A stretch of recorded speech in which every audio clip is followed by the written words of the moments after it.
राम राम, नमस्कार, खम्मा गणी। स्वागत आप सभी का सेंटम क्लासेस में। मैं हूं विजेंद्र धनखड़ और इस वीडियो में हम लोग देखेंगे 23 सितंबर का हिंदू एडिटोरियल देखेंगे, वोकैब उसकी पूरी पढ़ेंगे, क्विज भी हम लोग सोल्व करने वाले हैं।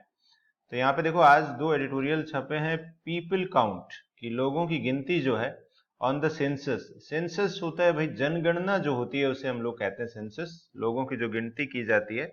And the shadow of politics, और पॉलिटिक्स की जो छाया है उसके लिए कहा है, राजनीति की जो छाया है। पॉलिटिकल रेड हेरिंग, तो ये देखो रेड हेरिंग, यहाँ पे हेरिंग का मतलब मछली होता है। रेड हेरिंग क्या होता था पुराने जमाने में, कुत्तों को ट्रेन करने के लिए उसे उसकी स्मेल जो छोड़ी जाती थी। तो यहाँ पे पॉलिटिकल रेड हेरिंग का मतलब होता है कि कोई एक ऐसी बात को छेड़ना जो इंपॉर्टेंट नहीं है, और उस बात की वजह से जो असली बात होती है उससे ध्यान भटकता है। तो ये अपने पास एक इडियम है रेड हेरिंग, तो इसका मतलब होता है ध्यान भटकाना, डिस्टोर्ट करना चीजों को।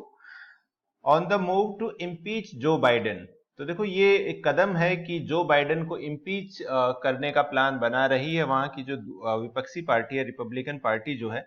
तो इम्पीच करना होता है किसी के ऊपर महाअभियोग चलाना, किसी के ऊपर आरोप लगाना, तो उसे हम लोग कहते हैं इम्पीच करना। तो इससे पहले ये डोनाल्ड ट्रंप को भी 2 बार कोशिश की गई थी। तो आज हम लोग क्या करेंगे, इसकी सारी वोकैब हम लोग देखेंगे और इसे लाइन बाय लाइन भी हम लोग डिस्कस करने वाले हैं। तो लाइन बाय लाइन डिस्कशन आप लोगों के लिए इंग्लिश की तैयारी में सबसे ज्यादा फायदेमंद होगा।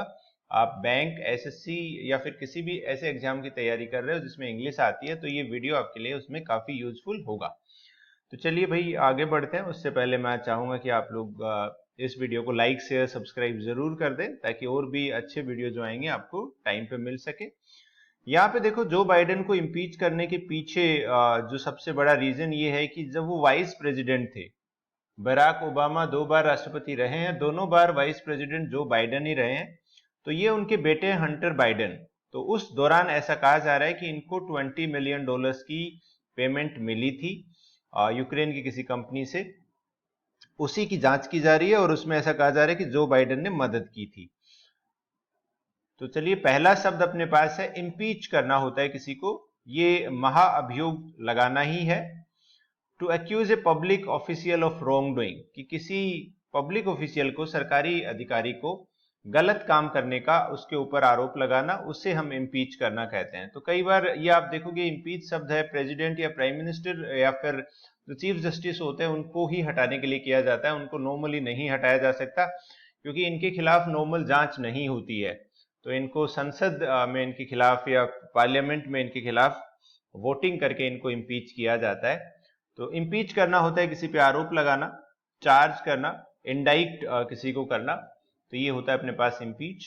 इसके एंटोनिम्स हो जाएंगे, अब्जोल होता है किसी को माफ कर देना, एक्सोनरेट होता है किसी को फ्री कर देना, मुक्त कर देना, पार्डन कर देना भी अपने पास क्या होता है, किसी को माफ कर देना होता है। इसमें आप देखोगे कोई व्यक्ति अगर निर्दोष साबित हो जाता है तो उसे हम लोग विंडिकेट करना भी उसके लिए हम लोग यूज शब्द करते हैं, विंडिकेट। और एक और शब्द हम लोग यूज करते हैं एक्सकल्पेट, EXCULPATE।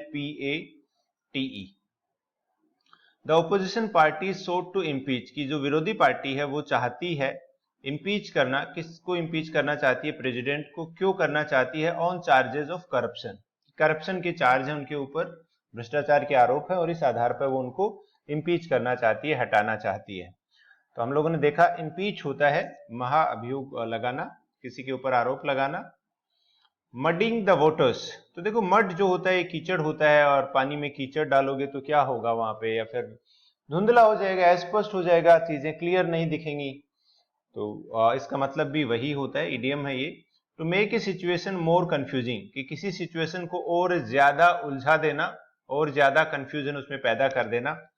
तो यहाँ पे आप देखोगे कंफ्यूज करना, कॉम्प्लिकेट होता है जटिल बनाना, ऑफस्केट होता है अपने पास अगेन धुंधला कर देना, किसी चीज को एस्पोस्ट कर देना ताकि वो चीज समझ ना आए, सामने वाले को कंफ्यूज कर देना।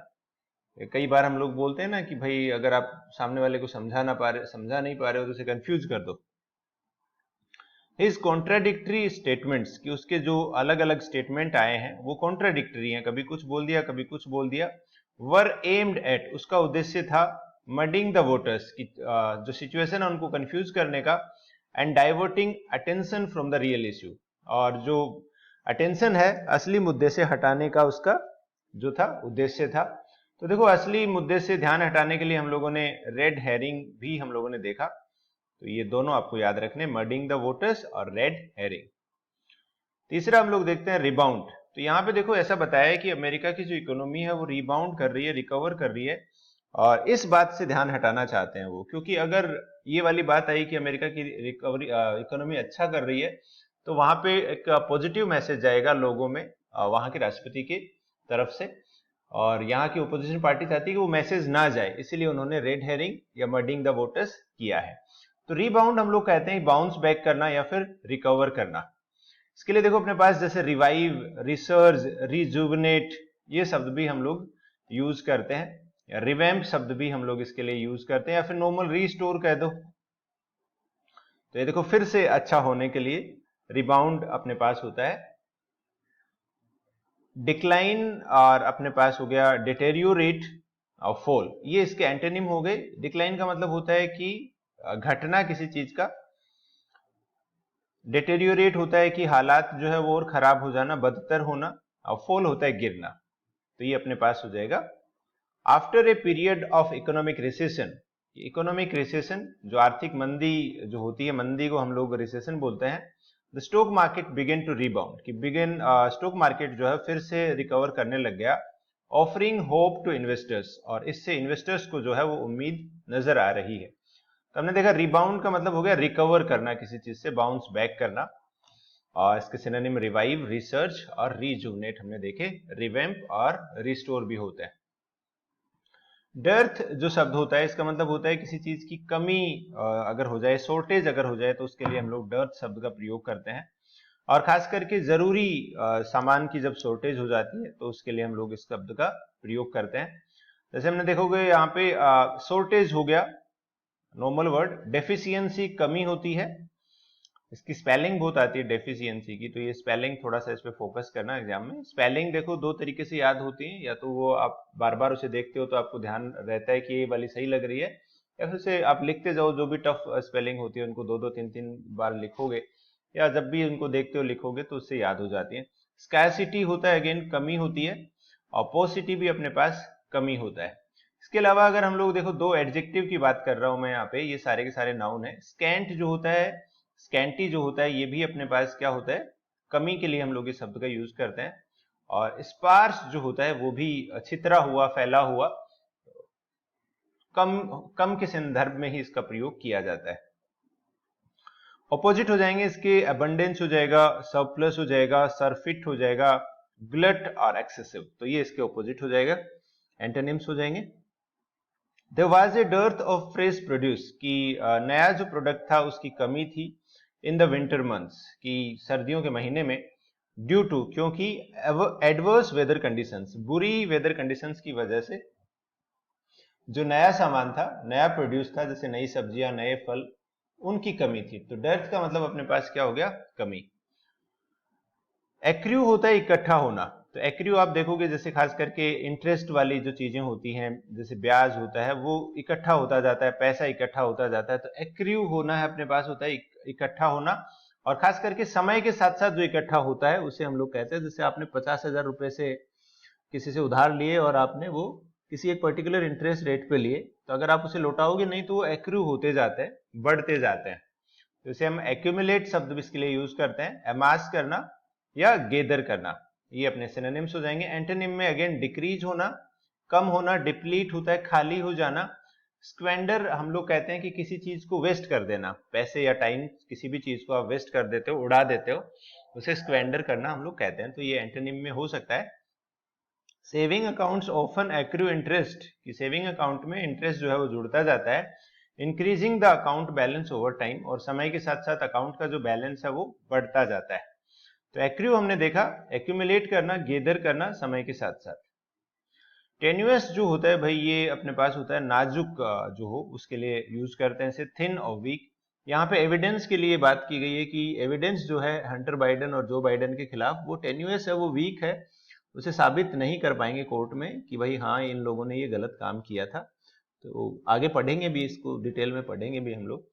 फ्रेजाइल होता है कि जो आसानी से टूट जाए, जैसे आपने देखा होगा कांच के जो प्रोडक्ट होते हैं या फिर प्लास्टिक का सामान होता है, ये आसानी से टूट जाता है, मिट्टी के बर्तन होते हैं। डेलिकेट भी हम लोग कहते हैं नाजुक के लिए। Uncertain again. फीबल हो जाएगा अपने पास कमजोर। फ्रेल हम लोग कहते हैं कि जैसे बीमारी के बाद कोई व्यक्ति जिसकी हालत हो जाती है तो फ्रेल पर्सन हम लोग कहते हैं, दुबला पतला कमजोर। फ्लैसिड भी हम लोग कहते हैं सॉफ्ट एंड वीक, कमजोर नाजुक। और फ्लिम्जी भी होता है महीन पतला और स्ट्रोंग ना हो जो। ये सारी की सारी काफी सारे इसमें सिनोनिम्स आप लोगों के लिए हो गए। इन सभी को एक साथ याद रखोगे तो ज्यादा फायदा आप लोगों को होगा। और इसके ऑपोजिट अपने पास स्ट्रोंग, मजबूत, रोबस्ट, सब्सटेंशियल। तो एग्जाम्पल देखते हैं। द टेन्यूअस लिंक, कि जो लिंक है उसको टेन्यूअस बताया है, कमजोर लिंक बताया है, between the suspect and the crime, कि अपराध जो है और अपराधी के बीच में जो लिंक है वो कमजोर है, इतनी अच्छी नहीं है। तो वाज नॉट इनफ, वो काफी नहीं थी, to secure a conviction. Conviction का मतलब होता है कि भाई किसी को किसी पे आरोप साबित हो जाना, सजा मिल जाना। तो यहाँ पे जो लिंक थी वो कमजोर थी, इतनी अच्छी नहीं थी। तो टेन्यूअस हम लोगों ने देखा, कमजोर के लिए हम लोग इसको यूज करेंगे। कंसीड कर लेना होता है कि स्वीकार कर लेना। तो यहाँ पे देखो इसमें बताया है कि उस समय जो व्यक्ति है रिपब्लिकन पार्टी के, उन्होंने मान लिया ये बात कि भाई स्ट्रॉन्ग एविडेंस नहीं है, उनके खातों की, बैंक खातों की जांच की गई और वहां पे ऐसा एविडेंस है नहीं कि दोनों को पकड़ा जाए या जो बाइडेन के खिलाफ आरोप जो है वो पक्के हो जाए। टू एडमिट और एक्नोलेज ए पॉइंट, कि स्वीकार कर लेना होता है, कंसीड कर लेना। Admit, acknowledge, reliant. Reliant, yield, surrender, इसका मतलब होता है हार मान लेना, गिव अप कर देना। और इसके ऑपोजिट हो जाएंगे डिनाई, मना करना, कॉन्टेस्ट करना कि हाँ ये बात सही नहीं है, मैं इस पे मेरा दावा करता हूं कि ये गलत है, तो कॉन्टेस्ट करना, उस चीज को नकारना एक तरह से।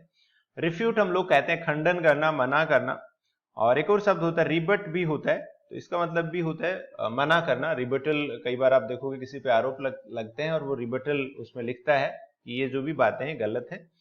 आफ्टर ए लॉन्ग डिबेट, लंबी बहस के बाद, ही फाइनली कंसीडेड, कि उसने आखिरकार कंसीड कर लिया, स्वीकार कर लिया, एडमिट कर लिया, एक्नोलेज कर लिया, मान लिया, that his opponent had a valid argument, कि उसका जो ओपोनेंट है उसका जो आर्ग्यूमेंट है वो वैलिड है, अच्छा है, कि भाई सामने वाला सही बात कह रहा है, तो ये बात उसने कंसीड कर ली। स्क्रूटिनी होता है, देखो यहाँ पे अब उनके खातों की, बैंक अकाउंट्स की जो है, बुक्स की जांच की गई, स्क्रूटिनी की गई, तो उससे ये निकल के सामने आया कि कुछ ज्यादा है नहीं वहां पे। तो स्क्रूटिनी होता है क्लोज एग्जामिनेशन जो होता है, उसे हम लोग कहते हैं एग्जामिनेशन, इंस्पेक्शन या एनालिसिस। और इसके एंटोनिम हो जाएगी नेग्लेक्ट करना, डिसरिगार्ड करना, परवाह ना करना, ध्यान ना देना। Financial records were under scrutiny, कि जो फाइनेंशियल रिकॉर्ड्स थे वो स्क्रूटिनी थे, जांच के घेरे में थे। टू आइडेंटिफाई एनी इरेगुलरिटीज, कि कोई भी अगर इरेगुलरिटीज है, अनियमितता है, तो उसको जांच करने के लिए। तो देखो स्क्रूटिनी के साथ आप ये भी याद रखना कि अंडर स्क्रूटिनी, अंडर जो होता है वो स्क्रूटिनी के साथ आता है, ये भी अपना कई बार पूछा जाता है। तो हमने देखा स्क्रूटिनी होता है क्लोज एग्जामिनेशन, छानबीन। पेडल जो होता है ये होता है बेचना किसी चीज को, टू सेल गुड्स, सेल करना, प्रमोट करना, पुश करना।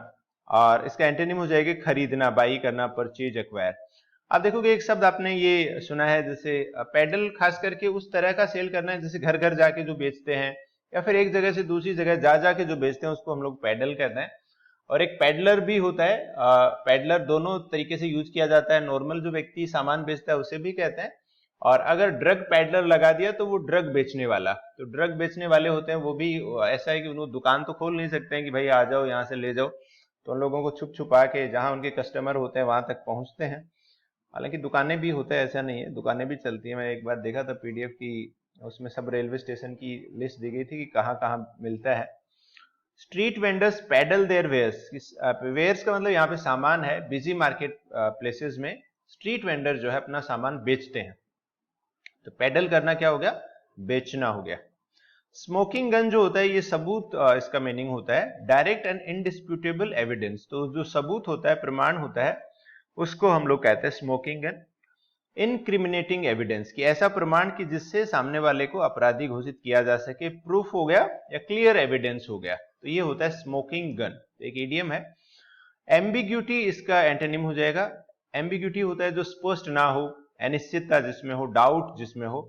तो the leaked email was the smoking gun, तो यहाँ पे लिखा है कि ईमेल जो है वो लीक हो गई और वही स्मोकिंग गन थी, वही प्रूफ था, एविडेंस था that expose the companies illegal activities, की जिससे ये पता चला कि कंपनी जो है वो इलीगल एक्टिविटीज में इन्वॉल्व है। तो लीक्ड ईमेल जो था वो अपने पास क्या बन गया, वहां पे स्मोकिंग गन बन गया। तो यहाँ पे स्मोकिंग गन लिखा है कि कुछ भी उनको कोई स्मोकिंग गन नहीं मिली, तो नेगेटिव सेंटेंस बना दिया और स्मोकिंग गन का यूज किया कि कोई सबूत इनके खिलाफ नहीं मिले हैं। टेस्टिमनी जो होता है वो गवाही होती है, तो यहाँ पे लिखा है कि इनके ऊपर जो आरोप है इम्पीच करने के लिए वो केवल 2 लोगों की गवाही पे आधारित है, सबूत नहीं है वहां पे, केवल गवाही है। तो अगेन एविडेंस इस टेस्टिमनी के सिनोनिम में लिया जा सकता है कि ये एविडेंस है कि वो लोग गवाह हैं। डिक्लेरेशन घोषणा करना, स्वोन होता है शपथ लेके स्टेटमेंट जो देते हैं ना कि मैं ये कसम खाता हूं, जो कहूंगा सच कहूंगा। डिनायल होता है मना कर देना, साइलेंस होता है चुप हो जाना, रिफ्यूजल मना कर देना। तो ये इसके एंटोनिम हो जाएंगे। The witness provided compelling testimony, कि विटनेस ने टेस्टिमनी उपलब्ध करवाई कोर्ट में, that help secure the conviction of the defendant. तो यहाँ पे है कि उससे जो डिफेंडेंट था, जो बचाव कर रहा था, उसके कन्विक्शन में मदद मिली, कि उसके ऊपर आरोप जो थे वो साबित हो पाए, किस वजह से, कि टेस्टिमनी जो थी वो अच्छी थी। एक्विट होता है बरी कर देना, तो किसी को आरोप मुक्त कर देना। तो यहाँ पे लिखा है कि ये इम्पीच तो कर देंगे लेकिन ये आसानी से बरी हो जाएंगे दोनों बाप बेटे। तो declare someone not guilty of a crime, तो कई कॉन्विक्ट होता है और एक्विट होता है। कॉन्विक्ट होता है अपराधी होना और एक्विट होता है बरी हो जाना। एक्सोनरेट कर देना, क्लियर कर देना, अब्सोल्व कर देना, विंडिकेट कर देना, या फिर एक शब्द हम लोगों ने देखा था एक्सकल्पेट, एक्सकल्पेट कर देना किसी को। और इसके ऑपोजिट हो जाएंगे, कॉन्विक्ट हो जाएगा गिल्टी और incriminate. The jury decided to acquit the defendant, कि जूरी ने डिफेंडेंट को बरी कर दिया due to lack of evidence, की एविडेंस नहीं था। डैम्पन होता है निरुत्साहित करना, reduce the intensity of something. तो देखो डैम्पन वैसे गीला हो जाने के लिए भी हम लोग यूज करते हैं, कि गीला हो गया, बारिश हो गई और सारी जो रास्ता था वो डैम्पन हो गया। और एक कई बार होता है कि नेगेटिव सेंस में यूज होता है कि आप बहुत अच्छी तैयारी कर रहे हो और कोई भी चीज ऐसी आई जिससे आपका जो मोटिवेशन है वो डैम्पन हो गया, तो उस सेंस में भी हम लोग इसे यूज करते हैं। तो मॉइस्चराइज, वेट, सप्रेस, डिमिनिश और डिस्करेज, तो दोनों संदर्भ में इसका यूज किया जाता है। एक लिटरल मीनिंग और इसका भाव जो होता है वो ज्यादा यूज होता है। इसके एंटोनिम हो जाएंगे ड्राई, सूखा, और एक होता है इनहांस करना, एक्साइट करना। तो rain began to dampen their outdoor picnic plans, कि बारिश जो है उसने उनके जो आउटडोर पिकनिक प्लान थे उसको डिस्करेज करना शुरू कर दिया, निरुत्साहित करना, डैम्पन। शोर अप जो होता है ये अपने पास होता है किसी को समर्थन प्रदान करना, टू प्रोवाइड सपोर्ट। तो यहाँ पे ये बताया कि रिपब्लिकन पार्टी जो है वो खुद स्ट्रगल कर रही है, तो ये जो मामला है उनको थोड़ी बहुत बूस्ट करेगा, रीइंफोर्स करेगा, उनको मजबूत करेगा, स्ट्रेंथ करेगा, उनको बढ़ावा देगा, बोल्स्टर करेगा। वीकन, अंडरमाइन और सबोटाज होता है कमजोर करने के लिए, तो कोई चीज समर्थन देती है और कोई चीज उसको समर्थन को वापस लेती है। तो गवर्नमेंट ने इंप्लीमेंट किए हैं काफी सारे उपाय to shore up the economy during the recession, कि वो समर्थन करे, सपोर्ट करे इकोनॉमी को मंदी के दौरान, रिसेशन के दौरान। वुबली जो होता है अस्थिर, तो इन्होंने इनके बारे में ही कहा है कि इनका खुद का जो कैंपेन है रिपब्लिकन पार्टी का, उसको वुबली कहा है, अस्थिर कहा है, अनस्टेडी, सेकी या इनसिक्योर कहा है। ऑपोजिट हो जाएगा स्टेबल, फॉर्म, मजबूत हो जाएगा। द टेबल वॉज वुबली, कि टेबल जो थी अनस्टेबल थी, because one of its leg was uneven, कि इनकी एक जो टांग थी वो अनइवन थी।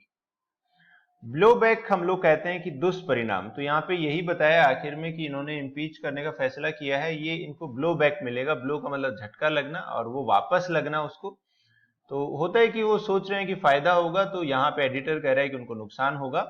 अनइंटेंडेड नेगेटिव कॉन्सिक्वेंसेस, तो यहाँ पे आप देखोगे कि कोई भी आप काम करते हो तो उसमें अगर ब्लो बैक मिलता है तो आप चाह नहीं रहे थे लेकिन वो हुआ। गैर इरादतन नकारात्मक परिणाम जो होते हैं उसको हम लोग कहते हैं बैकलेस।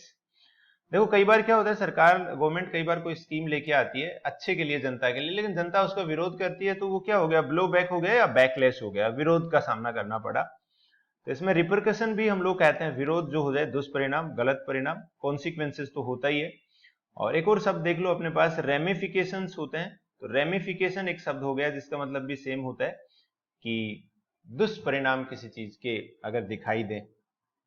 ऑपोजिट क्या हो जाएगा? Benefit, advantage, positive outcome. The military operation had unexpected blowback leading to increase instability in the region. कि जो सैनिक कार्रवाई की गई थी उससे उनको नुकसान झेलना पड़ा और वहां पे ये जो क्षेत्र है वहां पे अस्थिरता उससे आई। तो ब्लो बैक अपने पास हो जाएगा दुष्परिणाम, नेगेटिव कॉन्सिक्वेंस। मैनूवर जो होता है, देखो इसकी दोनों स्पेलिंग होती है, ये वाली स्पेलिंग ब्रिटिश होती है और ये वाली अमेरिकन होती है। तो आसान जो स्पेलिंग होती है वो अमेरिकन वाली होती है। तो मैनूवर होता है कि अपने पास एक तरह से प्लान बनाना, योजना बनाना, डिप्लोमेटिक होना थोड़ा सा। मैनूवर नॉर्मल ड्राइविंग के लिए हम लोग यूज करते हैं, नॉर्मल ड्राइविंग करना, लेकिन मैनूवर होता है कि चालाकी करना एक तरह से, प्लान्ड एंड स्किलफुल एक्शन। तो चालाकी करने को हम लोग कहते हैं। स्ट्रेटजी जो होता है, रणनीति जो बनाई जाती है उसको हम लोग क्या कहते हैं? मैनूवर करना कहते हैं। जनरल डिवाइस, जनरल ने बनाया ए ब्रिलियंट मैनूवर, कि एक अच्छा प्लान बनाया टू आउटफ्लैंक द एनिमी फोर्सेस, कि वो एनिमी फोर्सेस को आउटफ्लैंक कर सके, हरा सके। तो ये थी आज की देखो वोकैब। और अब हम लोग देखेंगे लाइन बाय लाइन डिस्कशन। तो यहाँ पे आप देखोगे एंटोनिम, सिनोनिम और ये सेंटेंस जो है ये डिस्कस करने की वजह से क्लास जो है वो काफी लंबी हो जा रही है। तो अब हो जा रही है तो हो जा रही है, अगर आप लोगों को फायदा हो रहा है तो उसमें कोई नुकसान अपने को नहीं है। रिसेंट अनाउंसमेंट जो था, हाल ही में जो घोषणा की गई थी US house of representative speaker के द्वारा, तो यहाँ पे ये स्पीकर कौन है? ये है रिपब्लिकन केविन मकार्थी। तो ये व्यक्ति है, इन्होंने अनाउंसमेंट क्या की थी कि that the lower chamber of Congress, की जो लोअर चैम्बर है जो कांग्रेस का, तो यहाँ पे आप देखोगे हाउस ऑफ रिप्रेजेंटेटिव्स ये है, यहाँ पे इनका जो लोअर चैम्बर ऑफ कांग्रेस है वुड मूव, कि ये आगे बढ़ेगा तो इम्पीच करने के लिए प्रेसिडेंट जो बाइडेन को। और ये जो अनाउंसमेंट है, जैसे ये वाक्य का सब्जेक्ट है और ये इसकी वर्ब हो गई, is likely to be along expected lines as far as Democrats are concern. तो यहाँ पे लिखा है, ये जो घोषणा की है वहां पे US house of representative speakers ने, रिपब्लिकन केविन मैकार्थी ने, कि वो इम्पीच करेंगे। और ये एक तरह से उन्हीं लाइन के ऊपर है, ऐसा उम्मीद की जा रही थी। जैसा डेमोक्रेट्स की जहां तक बात है, तो वो लोग उम्मीद कर रहे थे कि भाई ऐसा ये लोग करेंगे और वैसा ये लोग कर रहे हैं। तो उनके लिए कोई नई चीज नहीं है, मतलब ये डेमोक्रेट्स और रिपब्लिकन जो है, इसमें डेमोक्रेट्स के लिए कोई नई चीज नहीं है। आप यहाँ पे देखो, थोड़ा सा मैं यहाँ पे समझा दूं, डेमोक्रेटिक पार्टी जो है वहां पे उसकी सरकार है, जो बाइडेन अभी हैं, और जो डोनाल्ड ट्रंप जो पिछले राष्ट्रपति थे उनकी पार्टी का नाम है रिपब्लिकन। तो दो ही पार्टियां वहां पे अमेरिका में हैं। With the next presidential election in little more than 13 months, कि अगले 13 महीने में वहां पे चुनाव हो जाएंगे। तो वहां पे क्या होता है कि जनवरी में राष्ट्रपति बनता है और नवंबर दिसंबर के आसपास उनके चुनाव हो जाते हैं। आई थिंक नवंबर में होते हैं, तो अगले नवंबर में उनके चुनाव होंगे। The Republicans have much to gain, तो यहाँ पे लिखा है कि इनके चुनाव 13 महीने में है और अब इनके पास काफी चीजें हैं जो इनको फायदा पहुंचाएंगी। बाई मडिंग द वोटर्स, कि ये जो सिचुएशन है उसको और कंफ्यूज करेंगे, तो फायदा किसको होगा? यहाँ पे रिपब्लिकन्स को होगा। And distracting voters from the fact, और ये जब उनका ध्यान हटाएंगे वोटर्स का इस फैक्ट से, that the US economy has rebounded, कि यूएस इकोनॉमी जो है उसने रिबाउंड कर लिया है, रिकवर कर लिया है, रिजुनेट, रिस्टोर हो गई है, वो रिवैम्प कर लिया है from the pandemic year slow down. तो जो स्लो डाउन आया था, रिसेशन आया था पैंडेमिक की वजह से, कोरोना की वजह से, तो उससे रिकवर कर लिया है। तो अब यहाँ पे देखो, यहाँ पे लिखा है कि 13 महीने बाकी हैं, इकोनॉमी अच्छा कर रही है, तो ओपोजिशन पार्टी को कुछ तो करना पड़ेगा। तो यही चीज उन्होंने ट्राई की है, उन्होंने चीजों को कंफ्यूज करने की कोशिश की है। आगे देखो अपने पास, amidst a dearth of obvious political targets within the democratic machinery. तो यहाँ पे इनको क्या नहीं मिल रहा है? एक पॉलिटिकल टारगेट नहीं मिल रहे हैं क्लियर। ऑब्वियस का मतलब होता है स्पष्ट, और उसकी कमी है यहाँ पे। तो डर्थ हम लोगों ने देखा कि अपने पास क्या होता है बेटा? शॉर्टेज होता है, कि उस चीज की कमी है। तो मिस्टर मैकार्थी जो हैं, ये इनके अध्यक्ष हैं, स्पीकर हैं, has chosen to go after, कि इन्होंने फैसला किया है कि वो पीछा करेंगे। Go after, run after, chase after. तो गो आफ्टर होता है पीछा करना। द प्रेसिडेंट सन, कि जो राष्ट्रपति के बेटे हैं, बिजनेसमैन भी हैं, जिनका नाम है हंटर बाइडेन। तो ये जाने जाते हैं, हंटर बाइडेन जाने जाते हैं नशे करने के लिए। आई थिंक इनकी लैपटॉप भी एक बार वीडियो भी लीक हुए थे, उसमें काफी सारी फोटोज ऐसी थी, फोटोज वीडियोज, लेकिन होता राष्ट्रपति का बेटा है, कौन क्या कहेगा।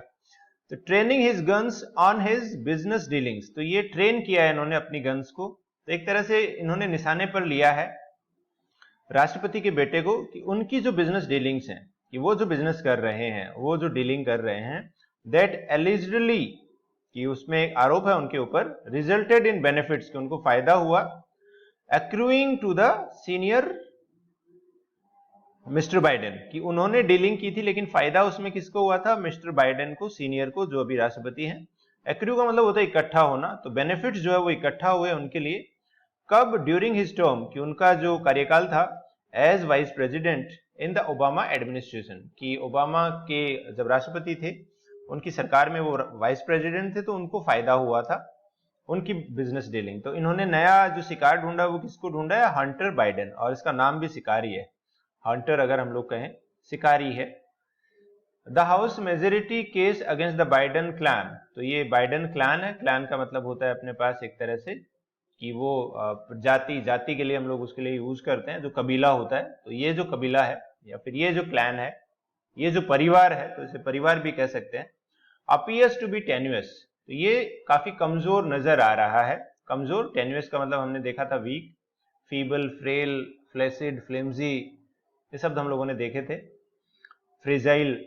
With regard to the August memorandum of the House Oversight Committee, तो यहां पे लिखा है कि अगर इस मामले की बात करते हैं विद रिगार्ड टू, इससे जुड़ा हुआ मामला है, से जुड़ा हुआ, विद रिगार्ड टू अगस्त का जो मेमोरेंडम आया है, मेमोरेंडम एक तरह से ऑर्डर होता है, आदेश होता है, ऑफिस में जो सर्कुलर जाता है, ऑफिस का एक ऑर्डर होता है, उसे हम लोग कहते हैं, ये हाउस ओवरसाइट कमेटी ने जारी किया है मेमोरेंडम, विच एलिज्ड, जिसने आरोप लगाया है, दैट मिस्टर बाइडेन, ये जो बाइडेन के बेटे हैं, and his associates were paid, कि इनको पेमेंट किया गया था, more than 20 million, $20 million bye foreign sources, कि इनको विदेश से इतना पैसा आया था।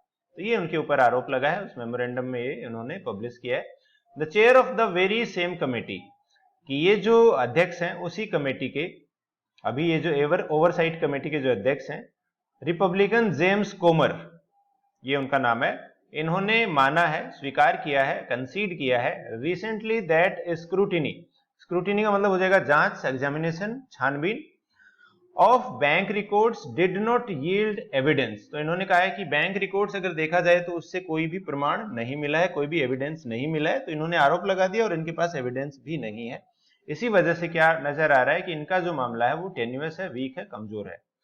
सिमिलरली, साथ ही साथ क्या हुआ है, allegations that the Biden brand was used to peddle influence in business matters to the favor of Mr. Biden do not appear to be standing up to scrutiny।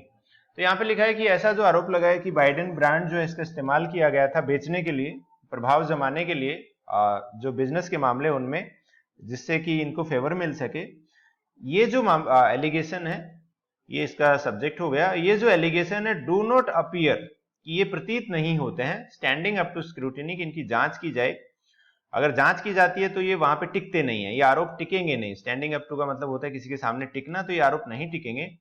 ये कहां से पता लग रहा है, अकॉर्डिंग टू ए रिपोर्ट, ये report से पता लग रहा है, from the congressional integrity project, A Democrat aligned watchdog group. तो यहाँ पे लिखा है कि अपने पास ये कांग्रेसनल इंटीग्रिटी प्रोजेक्ट की रिपोर्ट से पता लग रहा है, और ये जो प्रोजेक्ट है ये डेमोक्रेटिक जो पार्टी है उससे जुड़ा हुआ है, वो तो देखो कहेंगे अपने आदमी के लिए मना करेंगे। फाइनली यहाँ पे क्या लिखा है, claims based on unverified FBI tip, तो यहाँ पे लिखा है एफबीआई टिप मिली है लेकिन वो वेरीफाइड नहीं है। तो ये जो दावा किया गया है ये इस पे आधारित है, बेस्ड ऑन, बेस के साथ ऑन आता है, that mister Biden paid off prosecutors to end, ये एफबीआई टिप के अनुसार क्या है कि मिस्टर बाइडेन ने पेमेंट किया था, पैसा दिया था, किसके ऊपर, प्रोसिक्यूटर्स को। प्रोसिक्यूट करने वाला होता है जांच अधिकारी जो होता है, उसे हम लोग कहते हैं प्रोसिक्यूटर्स, जो मुकदमा करता है। टू एंड, की खत्म कर दो भाई, पैसा ले लो, एक इंक्वायरी इनटू बुरिस्मा, तो ये बुरिस्मा जो है इसके अंदर जो जांच की जा रही थी उसको खत्म करने के लिए पैसा दिया था। बुरिस्मा क्या है, यूक्रेनियन एनर्जी फर्म है, यूक्रेन की कंपनी है, ऑन हुज बोर्ड, जिसके बोर्ड में Hunter Biden had a seat, कि उनके पास भी उनको भी एक सीट दी थी, वो भी उसके सदस्य थे, जिस कंपनी के बोर्ड मेंबर होते हैं ना, तो एक कंपनी यूक्रेन की है, उसमें हंटर बाइडेन वहां के मेंबर थे, उसके खिलाफ जांच हो रही थी। उस जांच को खत्म करने के लिए जो राष्ट्रपति उसने पैसे दिए, have also failed to unearth, तो ये चीज है, ये जो दावे हैं हैव ऑल्सो फेल्ड, ये भी नाकामयाब हो गए हैं। तो देखो यहाँ पे सब्जेक्ट क्या हो गया अपने पास, claims have also failed to unearth. Unearth का मतलब होता है निकालना, अनकवर करना, उजागर करना। स्मोकिंग गन, स्मोकिंग गन हम लोगों ने देखा था अपने पास सबूत, तो वहां से भी कोई सबूत नहीं मिल रहा है। तो एक तरह से उन्होंने आरोप लगाया था पहले बिजनेस डीलिंग वाला कि उनको फॉरेन से पैसा मिला था, दूसरा ये वाला कि उन्होंने पैसे दिए थे मामला निपटाने के लिए, तो इसमें भी कोई सबूत नहीं मिला है। सो टू एलिगेशंस की जो भी आरोप हैं बेस्ड ऑन द टेस्टिमनी, कि ये एक गवाही के ऊपर आधारित है, ऑफ टू विसल ब्लोअर्स। तो देखो विसल ब्लोअर जो होता है वो शिकायत करने वाला जो व्यक्ति होता है उसे हम विसल ब्लोअर बोलते हैं, उसका नाम छुपाया जाता है, उसे सुरक्षा दी जाती है। और विसल ब्लोअर खास करके वही व्यक्ति होता है जो उन डिपार्टमेंट्स में काम करता है। और विसल ब्लोअर की गवाही ये है कि दैट द जस्टिस डिपार्टमेंट की, जो वहां का जस्टिस डिपार्टमेंट है, इंटेंशनली, जानबूझकर इंटरफियर किया, हस्तक्षेप किया इन ए मल्टी ईयर इन्वेस्टिगेशन, की कई साल का जो इन्वेस्टिगेशन था, इनटू हंटर्स टैक्स रिटर्न। तो यहाँ पे देखो उसके खिलाफ जांच हो रही थी, लेकिन जस्टिस डिपार्टमेंट ने उसको जांच को रोका। ऐसी गवाही दी है दो विसल ब्लोअर्स ने। तो ये इस पे आधारित है, और यहाँ पे कह रहा है कि वहां पे भी कोई सबूत वहां पे नहीं है, स्मोकिंग गन उनको नहीं मिली है। इवन इफ, अगर ऐसा होता है, mister McCarthy manages to drag, कि वो खींचने में कामयाब हो जाते हैं, थ्रू ए फुल इम्पीचमेंट, कि पूरा इम्पीचमेंट उनके सामने चले, the 46th president will be acquitted, कि उनको बरी कर दिया जाएगा इन द सीनेट। तो यहाँ पे देखो पिछले साल भी ऐसा, पिछली बार भी ऐसा हुआ था, डोनाल्ड ट्रंप के खिलाफ इन्होंने इम्पीच किया था। तो निचला जो सदन था उनका, जहां पे ये कांग्रेस है, तो हाउस ऑफ रिप्रेजेंटेटिव्स का, इसमें उनको इम्पीच कर दिया गया था, लेकिन सीनेट से वो भी बरी हो गए थे। तो ऐसा ही कहा जा रहा है कि ये जो 46वें राष्ट्रपति हैं ये भी बरी हो जाएंगे। The elephant in the house is the double impeachment of former US president Donald Trump. तो यहाँ पे लिखा है कि अपने पास कि डोनाल्ड ट्रंप का जो इम्पीचमेंट हुआ था, वो अपने पास इसमें कहा है कि वो एलिफेंट है इस हाउस का। तो देखो एलिफेंट इन द हाउस एक इडियम होती है जिसका मतलब होता है कि ऐसी समस्या जिसके बारे में कोई बात नहीं करना चाहता। परहैप्स इन ए बिड, तो यहाँ पे इनका एक प्रयास रहेगा टू सीक, चाहने का, ए फॉल्स इक्विवेलेंस, बराबरी का, ये वो बराबर करें उसको, to that dubious record and in the hope of dampening voter support. और ये उम्मीद कर रहे हैं कि इनका रिकॉर्ड खराब हो जाएगा। जैसे होता है ना कि इम्पीच किया, जैसे डोनाल्ड ट्रंप को इम्पीच किया गया था तो वो पहले राष्ट्रपति थे, इनको भी इम्पीच किया, अगर कर दिया जाता है, कामयाब होते हैं, तो ये एक दूसरे राष्ट्रपति हो जाएंगे जिनको इम्पीच किया होगा। या फिर ऐसा कहा हो जाएगा भाई इनको तो इम्पीच किया जा चुका है, तो ये बात तो नुकसान, नेगेटिव तो पहुंचती है। और इनका जो वोटर सपोर्ट है उसको एक तरह से डैम्पन किया जाए, निरुत्साहित किया जाए, डिस्करेज किया जाए फॉर डेमोक्रेट्स नेक्स्ट ईयर, कि अगले साल डेमोक्रेट्स की जो चुनाव होने वाले हैं उसमें। मिस्टर मैकार्थी जो है वो अटेम्प्ट कर रहे हैं, उनका प्रयास है टू साइमल्टेनियसली, साथ ही साथ वो क्या प्रयास कर रहे हैं, win favour with mister Trump, कि वो मिस्टर ट्रंप का जो फेवर है वो भी जीतना चाहते हैं। एंड शोर अप इट्स ओन, और वो समर्थन चाहते हैं, सपोर्ट करना चाहते हैं, हिज ओन, अपना खुद का सपोर्ट बेस जो है, जो वोबली है, जो अनस्टेबल है, जो स्थायी नहीं है, इन द हाउस, कि उस हाउस के अंदर। तो ये देखो ओवरऑल एडिटोरियल था, ये अमेरिका की समस्या के बारे में था, और दूसरे लोगों की समस्या के बारे में डिस्कस करना कितना मजेदार होता है, अच्छा होता है। अब हम लोग जो है वो क्विज इसके अंदर करने वाले हैं, लेकिन थोड़ा सा और बच गया है अभी भाई, ये भी पढ़ लेते हैं। वाट एवर हिज मोटिवेशंस, कि उसकी जो भी मोटिवेशन है, मिस्टर मैकार्थीज प्रपोज पब्लिक स्पेक्टिकल। तो स्पेक्टिकल का मतलब होता है कोई एक बड़ा चीज जो होती है, एक बड़ा दृश्य, अच्छी नजारा जो होता है एक तरह से, उसे हम लोग कहते हैं sceptical. Risk a serious voter blowback, तो इसमें खतरा यह है कि उनको वोटर का ब्लोबैक भी हो सकता है, इसको खुद को नुकसान झेलना पड़ सकता है, दुष्परिणाम हो सकता है इन नेक्स्ट ईयर इलेक्शन, अगले साल के चुनाव में। एज डेमोक्रेट्स में रैली, की डेमोक्रेटिक पार्टी जो है वो समर्थन कर सकती है मिस्टर बाइडेन कोज, की उनका जो कारण है, इन ग्रेटर नंबर्स, बड़ी संख्या में वहां पे लोग उनको सपोर्ट करें। And all the important independent voters, और जो भी इंडिपेंडेंट वोटर्स होते हैं, तो देखो यहाँ पे ज्यादातर वोटर कुछ होते हैं रिपब्लिकन को वोट करते हैं, कुछ होते हैं अपने पास डेमोक्रेटिक पार्टी को वोट करते हैं, और कुछ ऐसे होते हैं भाई चुनाव के टाइम देखेंगे, आखिरी दिन देखेंगे, तो वो जो इंडिपेंडेंट वोटर्स हैं मे एसोसिएट, वो इसको जोड़ सकते हैं दिस मैन्यूअर, कि ये जो इनका कदम है, ये जो चालाकी है, ये जो मूव है, विद अनप्रोडक्टिव पार्टीशनशिप, तो ये अनप्रोडक्टिव जिसका कोई फायदा ना हो और ये बांटने वाली बात हो जाए, and mister Trump's long shadow over the Republican party, और यहाँ पे ये नजर आए कि भाई मिस्टर ट्रम्प जो है उसका प्रभाव काफी है रिपब्लिकन पार्टी के ऊपर। तो ये था आज का एडिटोरियल। इसके बाद हम एक दो सवाल और करते हैं। तो ये यहाँ पे देखिए क्विज, देखिए आज ही केस से ली गई है। After a period of economic recession, आर्थिक मंदी के बाद कंट्री की जो इकोनॉमी है बिगेन टू, तो उसने क्या किया, एक्रू करना शुरू कर दिया, टेन्यूअस हो गई वो, वोबली हो गई या रिबाउंड किया। तो ये आपको कमेंट करके बताना है इन चारों में से कौन सा ऑप्शन आंसर होगा। और यहाँ पे हम लोग केवल एक सवाल और करेंगे आखिर में। आज हम लोग वन वर्ड इडियम्स जो है पढ़ ही लेते हैं। चलो ये भी एक एक मिनट लगेगी। अवांत गार्ड जो होता है अपने पास, ये हम लोग कहते हैं कि आधुनिक जो मॉडर्न होता है उसे हम लोग कहते हैं। फ्रीवोलस जो चीज होती है, जो हम लोग बोलते हैं जैसे फ्लिपेंट जो चीज हो गई, तो उसका हम लोग कहते हैं कि कोई एक ऐसी बात है जिसके ऊपर गंभीरता से ना सोचा जाए। फ्रीवोलस होता है कि ऐसा एटीट्यूड कि जो ठीक है चलो ध्यान ना देने वाली बात जो हो, फ्रीवोलिटी, फ्रीवोलस। सिडेंट्री लाइफस्टाइल देखो आजकल हो गई कि पहले लोग खेतों में काम करते थे, फिजिकली एक्टिव रहते थे, आजकल ऑफिस में जाते हैं तो भी चेयर पे बैठे रहते हैं। तो ये एक सिडेंट्री जॉब है। जैसे आप लोग जो बैंक में या एसएससी में आप लोग नौकरी लगोगे तो वो एक सिडेंट्री जॉब होगा कि फिजिकली एक्टिव उसमें आप लोग नहीं रहने वाले। इंटरस्टेट जो होता है ये होता है कि बिना वसीयत के, कई बार होता है ना कि कोई बड़ा पैसे वाला व्यक्ति है, उसकी डेथ हो जाती है और वो बिना वसीयत के चला जाता है, तो इंटरस्टेट हम लोग बोलते हैं बिना वसीयत के। हैकेनीड हम लोग कहते हैं कि जो घिसा पिटा हो, ब्लैंड हो, इंसिपिड हो, बोरिंग हो, तो उसके लिए हम लोग कहते हैं जो इंटरेस्टिंग ना हो। तो ये इसके एक सिनोनिम के रूप में हम लोग इनको यूज करते हैं, ब्लैंड, इंसिपिड, हैकेनीड, क्लीसे भी हम लोग कहते हैं, है ना। तो इस तरह से क्यों होता है वो, because of being use to often, कि जिस चीज का बार बार यूज किया जाता है इस वजह से वो क्या हो जाता है, हैकेनीड हो जाता है। तो सिंपल इसे बोरिंग आप कह सकते हैं। और इडियम्स भी देख लेते हैं। तो स्वैन सॉन्ग जो होता है भाई, ये होता है कि आखिरी प्रस्तुति जो होती है, जो फाइनल परफॉर्मेंस होती है। कई बार कोई राइटर है तो उसकी आखिरी बुक होगी उसको स्वैन सॉन्ग बोलेंगे, कोई एक्टर है तो उसकी आखिरी फिल्म जो होगी उसे स्वैन सॉन्ग बोलेंगे, कोई सिंगर है तो उसका आखिरी गाना जो होगा उसे हम स्वैन सॉन्ग बोलेंगे।